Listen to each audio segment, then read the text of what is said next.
কিন্তু আমাদের ভিতরে ভীত সন্ত্রস্ত থাকে না। নামাজের মধ্যে আমাদের মন যেন উদাসীনতায় কাজ করে। আল্লাহ রাব্বুল আলামিন বলেন আল্লাযীনা হুম আন সালাতিহিম সাহুন। আল্লাহ রাব্বুল আলামিন বলেন ওই সমস্ত মানুষগুলি ফাওয়াইলুল লিল মুসাল্লিন আল্লাযীনা হুম আন সালাতিহিম সাহুন। আল্লাহ রাব্বুল আলামিন বলেন ওই সমস্ত নামাজীদের জন্য ওয়াইল নামক জাহান্নামটা রিজার্ভ করা আছে রে। যে সমস্ত মানুষেরা নামাজ পড়বে উদাসীনতায় ভুগবে, নামাজ পড়বে নামাজে মনোযোগ থাকবে না, নামাজ পড়বে কিন্তু নামাজের টাইমের দিকে গুরুত্ব থাকবে না, নামাজ পড়বে এই অবস্থায় মহান প্রভু আল্লাহর সঙ্গে মনোযোগ সহকারে কানেক্ট না রেখে দুনিয়ার চিন্তাতে বিভোর হয়ে থাকবে। এই ধরনের নামাজীদের জন্য আল্লাহ পাক বলছেন নামাজ পড়ার পরে তারা ওয়াইল নামক জাহান্নামে চলে যাবে। আল্লাহ রাব্বুল আলামিন বলেন আল্লাযীনা হুম আন সালাতিহিম সাহুন। আল্লাহ রাব্বুল আলামিন বলেন যারা নামাজ আদায় করবে তাদের মনের ভিতরে যদি উদাসীনতা থাকে তাহলে নামাজ আদায় করার পরেও তারা দুনিয়াতে টিকতে পারবে না, বরং আল্লাহর জাহান্নামের মধ্যে তারা অবস্থান করবে। তাহলে নামাজ পড়তে হবে ভীত সন্ত্রস্ত মনোভাবে, নামাজ পড়া লাগবে গভীর আগ্রহে, নামাজ পড়া লাগবে একেবারে গভীর কনফিডেন্স নিয়ে। এবার আপনাদেরকে বলে দিই, আমরা নামাজ পড়ি আমাদের মনোযোগ থাকে না, আমরা নামাজ পড়ি আমরা তাড়াহুড়া করে নামাজ পড়ি, নামাজ পড়ি আল্লাহকে আমরা ব্যস্ততা দেখাই, তাড়াহুড়া করে নামাজ পড়ি। এ নামাজ নামাজ নয়, এ নামাজ আপনাকে জান্নাতে নিয়ে যেতে পারবে না, বরং এই নামাজ আপনাকে জাহান্নামে নিয়ে চলে যাবে। এবার বলবেন তাহলে নামাজ পড়েও জাহান্নামে যেতে হবে? জি, নামাজ পড়েও জাহান্নামে যেতে হবে।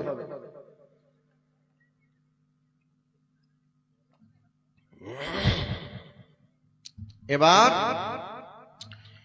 হাদিসের রিওয়ায়াতটা যদিও একটু দুর্বল আছে, একটু বলে দিই তারপরেও। মানুষ সালাত আদায় করবে, সালাত আদায়ে রুকু সাজদা তেলাওয়াত সব যদি সঠিক রূপে আদায় করে তাহলে সালাত যখন কমপ্লিট করবে এই অবস্থায় তার কাছ থেকে জোনাকি পোকার মতো একটা পোকা আকাশের দিকে আলো দিতে দিতে দিতে দিতে উড়ে যাবে, আর তার সালাত তার জন্য আল্লাহর কাছে দোয়া করবে হাফাযাকাল্লাহু কামা হাফাযাতনি, হাফাযাকাল্লাহু কামা হাফাযাতনি। আল্লাহ গো আমাকে যেভাবে ও হেফাজত করেছে ওকেও তুমি হেফাজতে রাখো। মানে সে রুকু সাজদা তেলাওয়াত সব যদি সঠিক রূপে করে তাহলে তার নামাজ তার জন্য আলো দিতে দিতে আকাশে উড়ে যাবে এবং তার জন্য কল্যাণের দোয়া করবে। আর যদি কেউ নামাজ রুকু সাজদা তেলাওয়াত সঠিক রূপে না করে তাহলে তার নামাজ যখন তার কাছ থেকে বিদায় নেবে জোনাকি পোকার মতো আলো দিবে না, বরং তার জন্য এভাবে অভিশাপ করবে, আল্লাহ তুমি ওকে ধ্বংস করে দাও যেভাবে ও আমাকে ধ্বংস করেছে। এ বলে নামাজ তাকে অভিশাপ দিবে, আবার নামাজ নামাজিকে কল্যাণের দোয়া দিবে, দোয়া দিতে দিতে উড়ে যাবে। কাজেই নামাজ পড়লেই যে নামাজ কবুল হবে এ কথা নয়, নামাজকে মনোযোগ সহকারে পড়া লাগবে। এই জায়গায় এতক্ষণ ধরে কিছু কথা নিয়ে আসলাম, এবার চলে আসুন।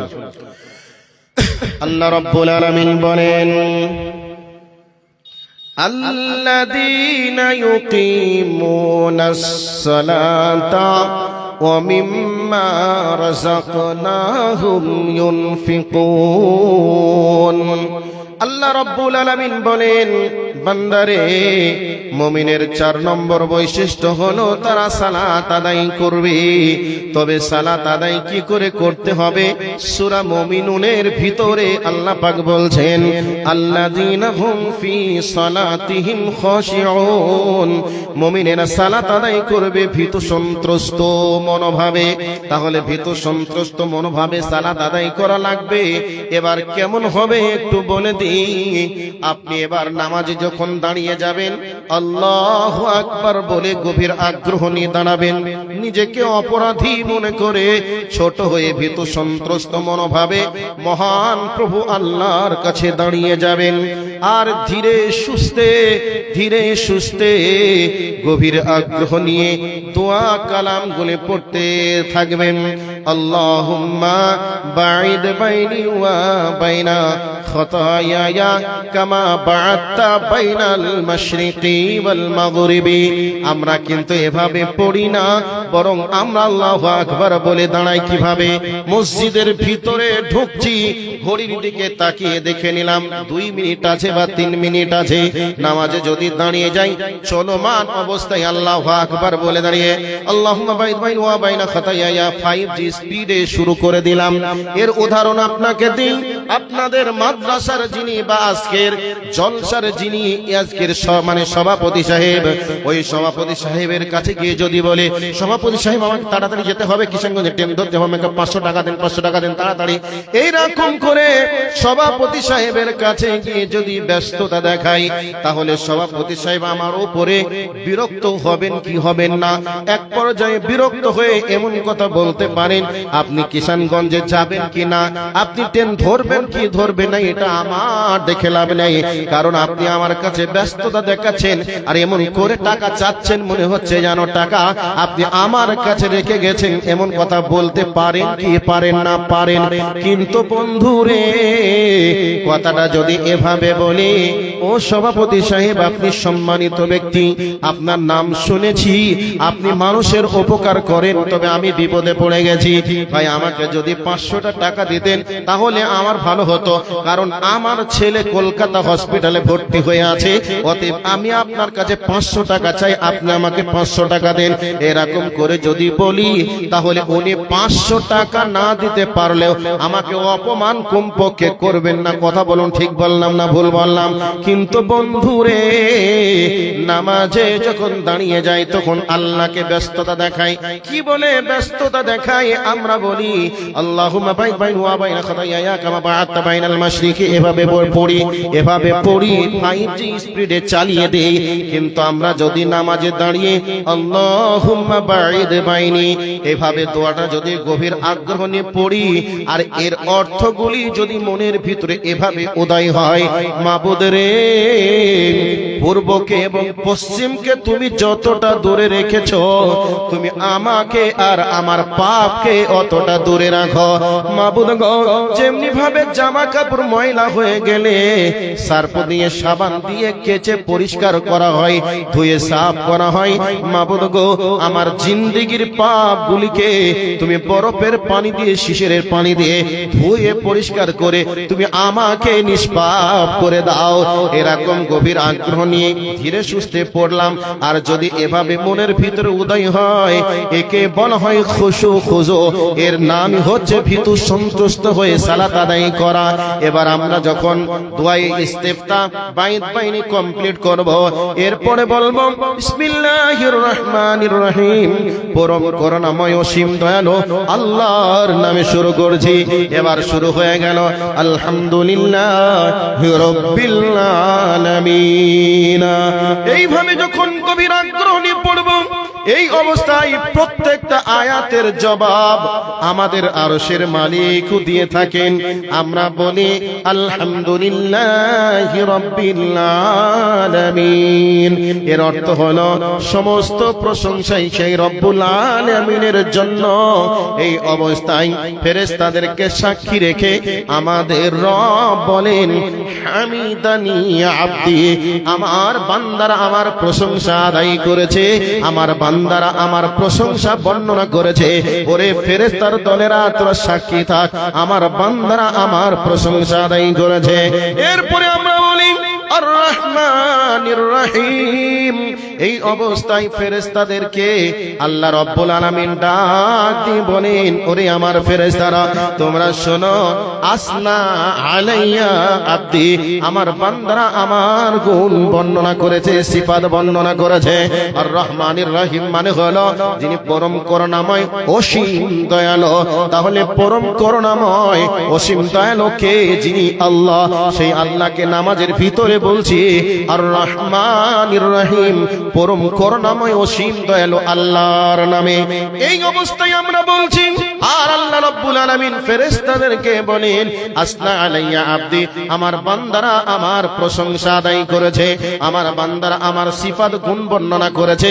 এরপরে আমরা বলি মালিকি ইয়াউমিদ্দিন, কিয়ামত যেদিন হবে রে, ওই কিয়ামত দিবসের মালিক আল্লাহ।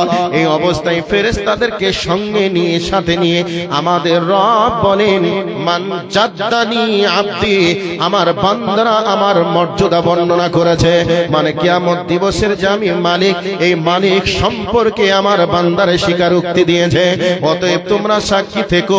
এই অবস্থায় আমরা নামাজের ভিতরে আবার বলি, ইয়াকা নাবুদু ওয়া ইয়াকা নাস্তাইন, আল্লাহকে বলি মাবুদ গো, আমরা কেবলই তোমারই ইবাদত করি আর আমরা তোমারই কাছে সাহায্য চাই। আল্লাহ এবার বলছেন, এই এত প্রশংসা, আমার গুণ সিফাত বর্ণনা, এর পরেও কিয়ামত তোমরা কবে হবে শুনেছো, দেখো নাই। তারপরে কিয়ামতের দিনের প্রতি তোমাদের বিশ্বাস, এর পরেও তোমরা বলছো যে তোমারই ইবাদত করি আর তোমারই কাছে সাহায্য চাই। বান্দা বলো তো তোমরা আমার কাছে কি সাহায্য চাও? এই অবস্থায় আমরা মুসল্লি নামাজে দাঁড়িয়ে বলি, ইহদিনাস সিরাতাল মুস্তাকিম। রব্বুল আলামিন এই পৃথিবীর বুকে শয়তান অসংখ্য পথ তৈরি করে রেখেছে। আল্লাহ গো, আমরা ওই শয়তানের দেখানো মতের পথের ভিতরে চলতে চাই না, তবে আমরা সেই পথে চলতে চাই যে পথটা হলো ইহদিনাস সিরাতাল মুস্তাকিম, যেটা সোজা সরল সঠিক রাস্তা, যেই রাস্তায় চলে সাহাবীরা জান্নাতে চলে গেছে, ঈমানদাররা জান্নাতে চলে গেছে। মাবুদ গো, আমরা ওই পথে চলে জান্নাতের পথে যেতে চাই। আল্লাহ তুমি আমাদেরকে সেই পথটা দেখাও। এভাবে নামাজের ভিতরে ধীরে সুস্থে যদি আমরা পড়ি, তাহলে আল্লাহ রাব্বুল আলামিন বলছেন, বান্দারে আল্লাযীনা হুম ফি সালাতিহিম খাশিউন, তোমরা যদি ভীত সন্ত্রস্ত মনোভাবে সালাত আদায় করো, তাহলে তোমাদেরকে এই সালাত জান্নাতুল ফিরদাউসের মেহমান বানিয়ে ছাড়বে। আল্লাহ রাব্বুল আলামিন 4 নম্বরে কি বললেন? যে মুমিন যারা হবে তারা সালাত আদায় করবে। তাহলে সালাত আদায় না করে মুমিন হওয়া যাবে না, বরং সালাত আদায় করতে হবে। 4 নম্বর বৈশিষ্ট্য মুমিনের সালাত আদায় করা। 5 নম্বরে আল্লাহ পাক বলছেন, ওয়া মিম্মা রাযাকনাহুম ইউনফিকুন। আল্লাহ রাব্বুল আলামিন বলেন, হে আমার মুমিন বান্দারা, আমি আল্লাহ তোমাদেরকে যে রুজি দিয়েছি, যে সম্পদ দিয়েছি, ওই সম্পদের মধ্য দিয়ে, রুজির মধ্য দিয়ে যখন যেমন প্রয়োজন হবে রে, তখন তেমন সেই প্রয়োজন অনুযায়ী আমার রাস্তায় তোমাদেরকে দান করা লাগবে। কোন সময় খাবার দেওয়া লাগবে, কোন সময় অর্থ দেওয়া লাগবে, কোন সময় তোমাদেরকে রক্ত দেওয়া লাগবে, কোন সময় তোমাদেরকে জীবন দেওয়া লাগবে। এভাবে সাহাবায়ে কেরাম আলাইহিম আজমাইনরা কোন সময় সম্পদ দিয়েছে, কোন সময় রক্ত দিয়েছে, আবার কোন সময় জীবন দিয়ে আমাদের কাছে রেখে গেছে ইসলাম। আল্লাহ রাব্বুল আলামিন বলছেন, ওয়া মিম্মা রাযাকনাহুম ইউনফিকুন। মুমিনের 5ম নম্বর বৈশিষ্ট্য হবে মুমিনেরা দান করবে। দান যে কেউ করতে পারে? দান তো যে কেউ করতে পারে না। যারা মুমিন হবে তারাই দান করতে পারবে। না, মুমিন না হয়ে দান করাটা অসম্ভব, সম্ভব নয়। কাজেই মুমিনদের 5 নম্বর বৈশিষ্ট্য দান করা। এতটুকু জায়গাটাকে ক্লিয়ার করে আল্লাহ পাক বলছেন, তোমরা যদি এই 5টা বৈশিষ্ট্য নিয়ে আসতে পারো, আমি তোমাদেরকে কি বলছি শোনো, আল্লাহ রাব্বুল আলামিন বলছেন ওয়া উলাইকা হুমুল মুমিনুনা হাক্কা। আল্লাহ রাব্বুল আলামিন বলছেন 5 নম্বর বৈশিষ্ট্য আলোচনা করার পরে বলছেন যাদের ভেতরে এই 5টা বৈশিষ্ট্য থাকবে আমি আল্লাহ তাদেরকে বলছি উলাইকা হুমুল মুমিনুনা হাক্কা। আমি আল্লাহ তাদেরকে প্রকৃত পক্ষে মুমিন বলে ঘোষণা করলাম। 5টা বৈশিষ্ট্য এসে গেছে। আল্লাহ পাক বলছেন এবার তোমাদেরকে আমি প্রকৃত মুমিনের সার্টিফিকেট প্রদান করলাম। আচ্ছা, আপনি পরীক্ষায় যত ভালোই লিখেন, যদি রেজাল্ট না হাতে না পান, আপনার কি কোনো মূল্য থাকবে? কোনো দাম থাকবে? কোন পরীক্ষায় কি আপনি বসতে পারবেন? আপনি যদি ফার্স্ট ক্লাস ফার্স্ট হয়েও থাকেন, তারপরেও আপনাকে কেউ দাম দিবে না, কোন পরীক্ষায় বসার সুযোগ দিবে না। আপনার মার্কশিট আছে, আপনাকে বসতে দিবে। আপনার রেজাল্ট আছে, আপনাকে বসতে দিতে বাধ্য, কারণ আপনার সার্টিফিকেট আপনাকে দেওয়া হয়েছে। আর সার্টিফিকেট আপনাকে পরিচয়টা দিবে যে আপনি কোন ক্লাসে কিভাবে পড়াশোনা করেছেন, আপনি কি ডিগ্রি লাভ করেছেন, আপনার সার্টিফিকেটে লেখা থাকবে। তো আল্লাহ পাক বলছেন তোমার ভিতরে 5টা বৈশিষ্ট্য এসে গেছে, আমি আল্লাহ তোমার জন্য টাইটেল দিলাম উলাইকা হুমুল মুমিনুনা হাক্কা। আমি আল্লাহ তোমাদেরকে প্রকৃতপক্ষে মুমিন বলে আমি ঘোষণা দিলাম। এবার আপনারা বলবেন আচ্ছা মুমিন তো হলাম, মুমিন হয়ে লাভটা কি হবে, এর প্রতিদান কি আছে? আপনি ডাক্তার মাস্টার এমএ পাস সবকিছু করলেন, যদি চাকরি না পান সার্টিফিকেট নিয়ে কি ধুয়ে পানি খাবেন? চাকরি পেলেন না, ডাক্তারি পরীক্ষায় পাশ করলেন, এমএ পাশ করলেন, মাস্টার্স পাশ করলেন, কিন্তু আপনার সার্টিফিকেট আপনাকে চাকরিতে বসাতে পারলো না, চাকরিও আপনার হলো না, তাহলে ওই রেজাল্ট মার্কশিট গুলাকে নিয়ে কি তাবিজ করবেন? কোনো লাভ হবে কি? কোনো লাভ হবে না। তো আল্লাহ পাক বলছেন এই আমার বান্দারা, তোমাদের 5টা বৈশিষ্ট্য এসে গেছে, আমি আল্লাহ তোমাকে প্রকৃত মুমিনের সার্টিফিকেট দিলাম। এবার মুমিনের সার্টিফিকেট তো পেলে লাভটা কি হবে? আমরা দুনিয়ায় ডাক্তার মাস্টার ইঞ্জিনিয়ার সবকিছু হওয়ার পিছনে কি বিলাসবহুল গাড়ি আর বিলাসবহুল বাড়ি, উপার্জন করব, ভালো খাবো, ভালো গাড়িতে চাপবো আর ভালো বাড়িতে থাকবো, এছাড়া আর কোনো স্বপ্ন থাকে মানুষের? কথা বলুন ভাই, আর কিছু থাকে স্বপ্ন? উপার্জন করে একটা গাড়ি, ভালো গাড়ি, তারপরে উপার্জন করে ভালো একটা মেয়ের সঙ্গে বিবাহ করব, তারপরে আমরা ভালো একটা বাড়ি বানাবো, এই হচ্ছে আমাদের স্বপ্ন। তাহলে গাড়ি, বাড়ি, নারী, এই 3-4টা জিনিসের আমাদের প্রয়োজন হয়। কি? ভালো খাওয়া, ভালো ঘরে থাকা, ভালো গাড়িতে চাপা, ভালো নারী নিয়ে সংসার করা, এই 4টা জিনিস আমাদের দুনিয়াতে প্রয়োজন হয়। তো এই 4টা জিনিস যার পারফেক্ট, তার জীবনটা ধন্য।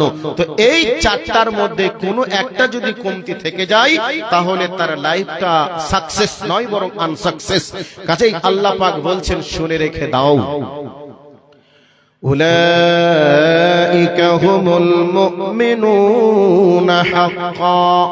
আমি তোমাদেরকে পূর্ণাঙ্গ মুমিনের সার্টিফিকেট দিলাম। এবার বলবেন মুমিনের সার্টিফিকেট নিয়ে কি করব?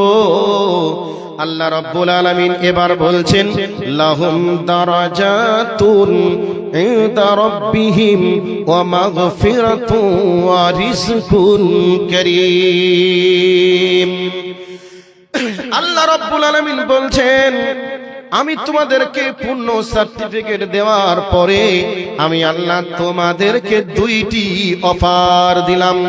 একটা অফার হলো তোমরা মুমিন বটে ঠিক আছে, কিন্তু তোমরা মানুষ, তবে মুমিন হিসাবে, জীবনে মানুষ হিসাবে তোমরা যদি দুনিয়াতে কোনো ভুল অন্যায় গুনাহ করে থাকো, আমি আল্লাহ তোমাদের গুনাহগুলিকে মাফ করে দেব, ক্ষমা করে দেব। জোরে বলুন আলহামদুলিল্লাহ। 2 নম্বর হলো আল্লাহ রাব্বুল আলামিন বলেন ওয়া রিজকুন কারীম, আমি আল্লাহ তোমাদেরকে সম্মানে রুজি দান করব। এবার আপনি বলছেন যে মৌলভী সাহেব রুজি তো রুজিই হয়, এ সম্মানে রুজি আবার কি? এ কথা আপনি বলতে পারেন, তাই না? একটা উদাহরণ দিই। রুজি আর রুজি এটা তো সম্মানের এবং এমনি রুজি, এ কথা তো সত্য। তবে এবার সম্মানের রুজি বলতে উদাহরণ দিচ্ছি। উদাহরণ হলো এই, আপনাদের মসজিদের ইমাম সাহেব অল্প টাকা বেতনে চাকরি করেন। কবে কুরবানিতে কে কোন বাড়ি থেকে একটু খাসির মাংস দিয়েছে, ওই মাংস খেয়েছে।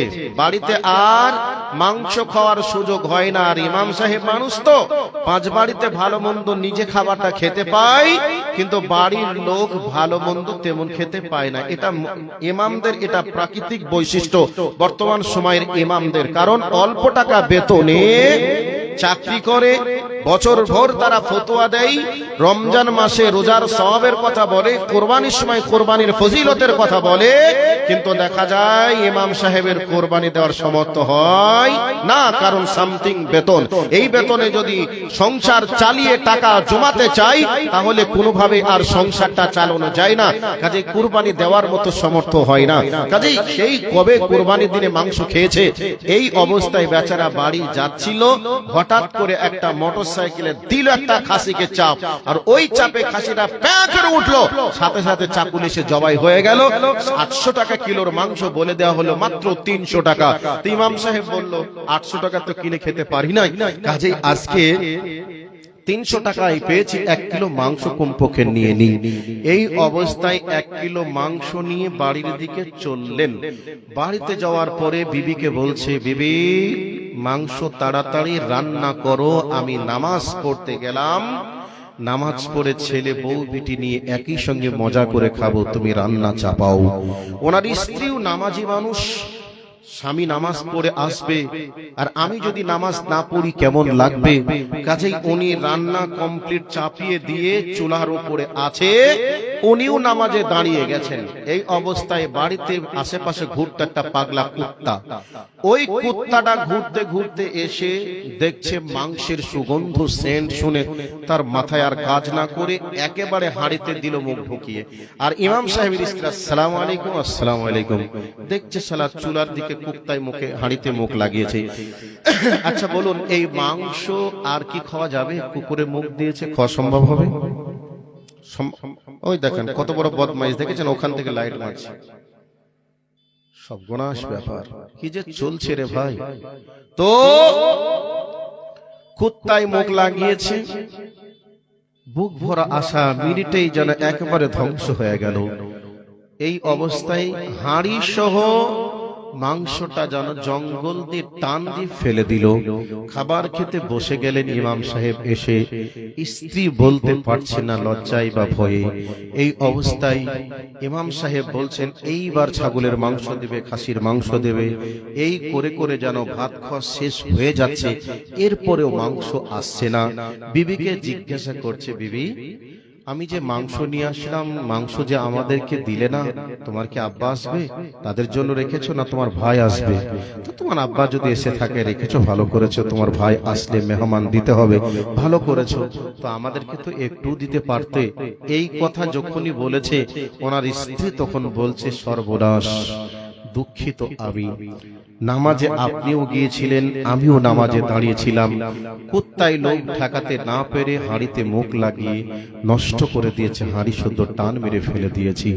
তাহলে খেতে আর পারলেন না। এই অবস্থায় মনের রাগ হলো, শালা আমি খাসির মাংস কিনে নিয়ে আসলাম আর তুই মাংসের হাঁড়িতে মুখ লাগাবি, আবার তুই দুনিয়া করবি, আমি কি মেনে নিতে পারবো? হাতে নিল এই সাইজের একটা মজবুত লাঠি। মজবুত লাঠি নিয়ে কুকুরকে পিটবে বলে রেডি। সামনে ছিল মুদিখানার দোকানে, ওই দোকানে ঢুকে একটা বিস্কিটের প্যাকেট কিনলো। বিস্কিটের প্যাকেটটা নিয়ে কুকুরটাকে খুঁজছে, বিস্কুট দেব, যাই খেতে বসবে, আর ওই অবস্থায় লাঠির আঘাত দিয়ে তোর মাংসের হিসাব বার করে দিব, এই ভাবনায় কিন্তু বিস্কুটটা ছিঁড়ে দিচ্ছে। এই অবস্থায় ছুটতে ছুটতে 6 বছরের একটা কোলের বাচ্চা হাজির। আব্বা আমাকে বিস্কুট না দিয়ে তুই কুকুরকে দিচ্ছ, আব্বা বিস্কুটটা আমাকে দাও। এই অবস্থায় ছেলেকে 2টা বিস্কুট দিল, কুকুরকেও 2টা বিস্কুট দিল। দুইটা বিস্কুট দেওয়ার ব্যাপারে উদ্দেশ্য আলাদা আছে না এক আছে? ছেলেকে বিস্কুট দিয়েছে ভালোবেসে, বেটা তুই বিস্কুট খা, বড় হো, আমার ভবিষ্যৎ প্রজন্মকে তুই ধারণ করবি, বেটা বিস্কুট তুই খা, খেয়ে বড় হো। কুকুরকে বিস্কুট দিল দুনিয়া থেকে বিদায় করার লক্ষ্যে। কুকুর যখনই বিস্কুট খেতে যাবে, মুগুরের বাড়ি মাথার উপরে ঠাস করে পড়বে, আর কুত্তা চিৎপাতাল হয়ে পড়বে। পড়বে কি পড়বে না? পড়বে। তো আল্লাহ রাব্বুল আলামিন বলেন, এই পৃথিবীতে যারা মুমিন আছে তাদেরকে আমি আল্লাহ সম্মানে রুজি পান করাই, সম্মানে রুজি খাই। আল্লাহ বলেন, বান্দারে গোটা দুনিয়াটা আমি তোদের জন্য বানিয়েছি, আর গোটা দুনিয়ার দামি খাবারগুলি তোরা খাবি, এটা আমি দেখে আনন্দ পাবো, কারণ তোরা ঈমানদার বান্দা, প্রকৃতপক্ষে আমারই বান্দা, আমার দেওয়া রুজি খাবি আর আমাকে আমার ইবাদত করবি, আমার দেখে ভালো লাগবে, এর নাম সম্মানে রুজি। এইবার বলেন তো, বলবেন মাওলানা বেঈমান যে খাবার খায় আমরা তো সেই খাবার খাই, বেঈমানের খাবার আমাদের থেকেও দামি, এমন কথা আপনারা বলবেন। তবে শুনে রেখে দেন, বিস্কুটটা আপনার ছেলেকে কোন উদ্দেশ্যে দিলেন, আর বিস্কুটটা কুকুরকে কোন উদ্দেশ্যে দিলেন? তবে এই দুনিয়ার মুমিনদেরকে সম্মানের খাবার খাওয়াচ্ছেন, বেঈমানদের দামি খাবার বেঈমান না খেলেও কিয়ামতের মাঠে হিসাবটা আমার আল্লাহ পার করে নিবে। আমার দুনিয়াতে ছিলি, আমার দেওয়া সম্পদ নিয়ে তুই বসবাস করেছিলি, আমার রুজি নিয়ে তুই ভোগ করেছিলি, এর হিসাবটা তুই এবার আমাকে দে। এই হিসাবটা আল্লাহ রাব্বুল আলামিন কষায় বার করে হিসাবটা বুঝিয়ে নিবেন। এই একটা অর্থ দিলাম, আর একটা অর্থ আপনাকে বলি, গোটা পৃথিবীর বুকে দেখে নেন, যারা আমরা মুমিন মুসলমান, আজকে তারা আমরা কি করি? গরুর দুধ খাই, গরুর মাংস খাই, আর এই পৃথিবীতে যারা বেঈমান আছে তাদেরকে অনেকে গরুর মুত খাওয়ায় এবং গরুর গোবর খাওয়ায়। এর থেকে সম্মান আর কি নিতে পারেন? এর থেকে সম্মান আর কি হতে পারে? আমার রব বলেন, প্রকৃত মুমিন হয়ে গেছো, আমি তোমাদের জন্য দুইটি অফার দিলাম, জিন্দেগির গুনাহগুলি মাফ করে দিলাম, আর 2 নম্বর হলো আমি তোমাদেরকে সম্মানে রুজি দিব। বোঝা গেল কথাটা? এর থেকে আর কি সহজ ভাষা বলা যাবে? মুমিনের জন্য সম্মানী রুজি, এই জন্য গরুর গোশত খায়, গরুর মাংস খায়, মিষ্টি খায়। আমাদের মতো এক শ্রেণীর বুদ্ধিজীবী মানুষ, কেউ গোবর খায়, কেউ মুত খায়, এর থেকে সম্মান আর কি হতে পারে? কাজেই আমরা মুমিন সকলে হয়ে যাই। ভাই, পেটে খিদে যদি থাকে, লঙ্কা এবং যদি লবণ দেওয়া যায়, এক থাল ভাত খেয়ে নেওয়া সম্ভব হয়। আর পেট যদি ভরা থাকে, বিরিয়ানি দিলেও কষ্ট কষ্ট মনে হয়। আমরা তো বক্তা, তো বক্তাদের কাজ হচ্ছে বক্তব্য রাখা। তো বক্তার সামনে শ্রোতা থাকলে বক্তার বক্তব্য জোশ বাড়ে, আর শ্রোতা না থাকলে বক্তা যত ভালো হোক, প্যান্ডেল লাইট মাইক যত উন্নত মানের হোক, কিছু কাজ হবে না। কাজেই বক্তার সামনে শ্রোতার প্রয়োজন। আর আমি আগেই বলেছি, রাত যথেষ্ট হয়েছে, আর এই রাত্রিতে বক্তব্য দিয়ে ব্রেনের ভিতরে নতুন করে কিছু দেওয়া যায় না, যাবেও না। ভাইয়া, আমি আপনাদেরকে মুমিনের ট্রেনিং